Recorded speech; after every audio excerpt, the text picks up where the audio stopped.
दोस्तों, मैं धर्मेंद्र सिंह आज एक और खुद की लिखी कहानी लेकर आया हूं जिसका नाम है काला जादू। तो बिना देर किए शुरू करते हैं आपका मनोरंजन और आपको डराना। रवि अपने ऑफिस में काम करने वाली सुष्मिता से प्यार करता था।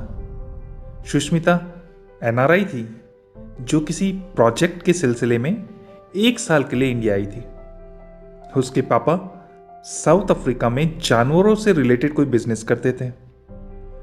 साथ काम करते करते दोनों कब एक दूसरे के नजदीक आ गए पता ही नहीं चला। जैसे जैसे सुष्मिता के प्रोजेक्ट के खत्म होने की डेट नजदीक आ रही थी, दोनों के दिलों की धड़कन बढ़ती ही जा रही थी। उन्हें ऐसा लग रहा था जैसे एक दूसरे के बिना अब नहीं जी पाएंगे। उन्होंने शादी करने का फैसला कर लिया। सुष्मिता ने तो फोन पर अपने पेरेंट्स को इसके लिए मना लिया, पर रवि के टिपिकल मम्मी पापा इस रिश्ते के लिए बिल्कुल भी तैयार नहीं थे, क्योंकि रवि ब्राह्मण था और सुष्मिता लोअर कास्ट की भी थी, प्लस अफ्रीका में भी पली बढ़ी हुई थी। जब रवि ने ज्यादा जोर दिया तो उसके मम्मी पापा ने साफ साफ सुसाइड करने की धमकी दे दी। बेचारा रवि करे भी तो क्या करे, इस धमकी का आगे बेबस हो गया और सुष्मिता को समझाने लगा, देखो सुष, प्लीज प्लीज प्लीज मेरी प्रॉब्लम को समझो। क्या समझूं मैं तुम्हारी प्रॉब्लम को? क्या समझूं? तुम मुझे छोड़ने की बोल रहे हो? 1 साल तक तुमने मेरा यूज किया, फेंक रहे हो? मैं तुम्हें नहीं फेंक रहा हूं यार, कैसे समझाऊं? चलो जाने दो, तुम समझोगी तो हो नहीं। मैं तुम्हें सिर्फ ये बताने आया हूं कि कल मम्मी पापा मेरी शादी करवा रहे हैं। शादी? माय फुट, देखती हूं ये शादी कैसे होती है। क्यों, क्या करोगी तुम? तुम भूल रहे हो कि मैं अफ्रीका से हूं और वहां का काला जादू वुडू है ना, बहुत बदनाम है। हाँ? तुम मुझे धमकी दे रही हो? धमकी नहीं माय डार्लिंग, मैं रियलिटी बता रही हूं। अगर तुमने मेरे साथ शादी नहीं की ना, तो तुम्हारे साथ तुम्हारे घर वाले भी पछताएंगे और मैं कुछ ऐसा करूंगी कि तुम हिल जाओगी। अरे कर लो जो तुम्हें करना हो, मैं जा रहा हूं और ये लो मेरी शादी का कार्ड। ऐसा कहकर रवि कार्ड को टेबल पे ही गिराया।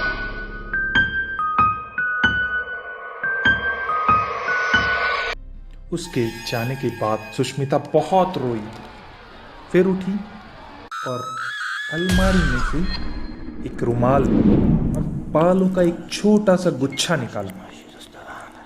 बालों का ये गुच्छा सुष्मिता ने कल रात को ही सोते समय चुपचाप रवि के बालों से काट लिया था और उसका रुमाल भी रख लिया था, क्योंकि उसे पहले ही अंदेशा हो गया था कि ऐसा कुछ रवि कर सकता है। सुष्मिता अब अपने फ्लैट के दक्षिण वाले यानी कि साउथ वाले रूम में गई। वहां सिंदूर से उसने एक लाल गोला बनाया, उसके बीच में एक स्टार बनाया और उस स्टार के बीच में रवि की शादी का कार्ड रखा। अब उसने रवि के रुमाल से एक गुड्डा बनाया, एक छोटा सा गुड्डा।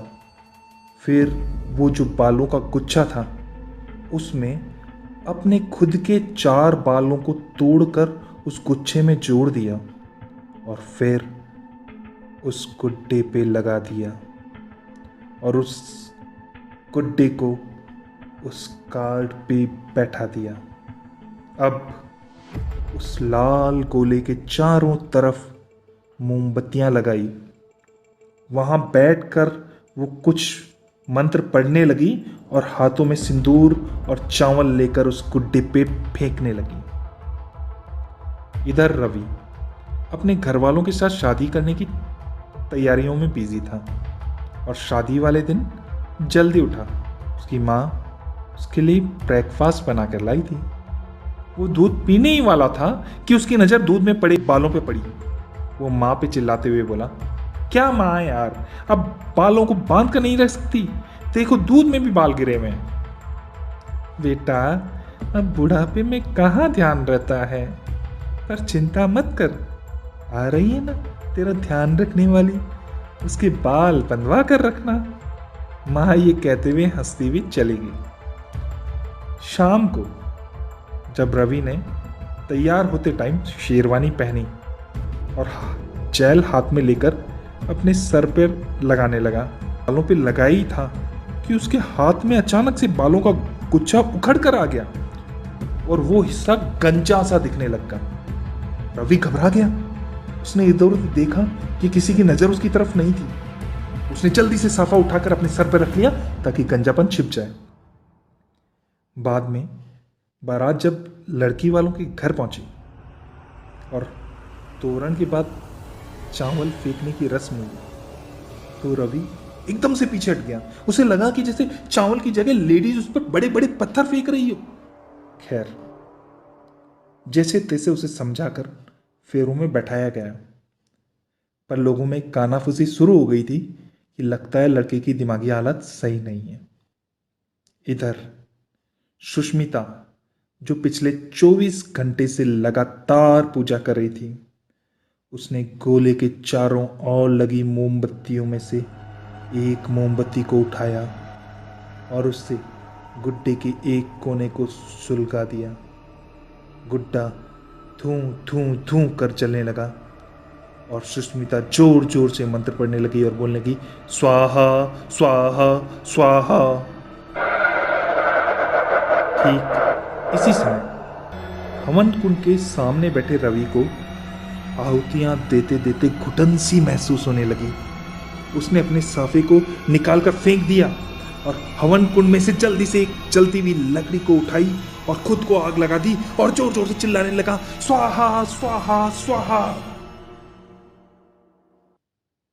धीरे धीरे वो गुड्डा और रवि दोनों जलकर भस्म हो गए। समाप्त। दोस्तों, अगर आपको मेरी ये कहानी थोड़ी सी भी अच्छी लगी हो तो प्लीज़ मेरे चैनल को सब्सक्राइब कीजिए, मेरे वीडियो को लाइक कीजिए, अपने फ्रेंड सर्कल में भी बोलिए कि वो मेरे चैनल को सब्सक्राइब करें और ये नीचे जो बेल आइकॉन दे रखी है इसे प्रेस कर लीजिए ताकि मेरे आगे आने वाले वीडियोज़ की नोटिफिकेशन आप तक पहले ही पहुंच जाए। तो प्लीज़ मुझे सपोर्ट करिए, मेरे चैनल को सब्सक्राइब करिए। मैं आपके लिए ऐसी ही कहानियाँ लाता रहूँगा, तो सुनते रहिए, डरते रहिए।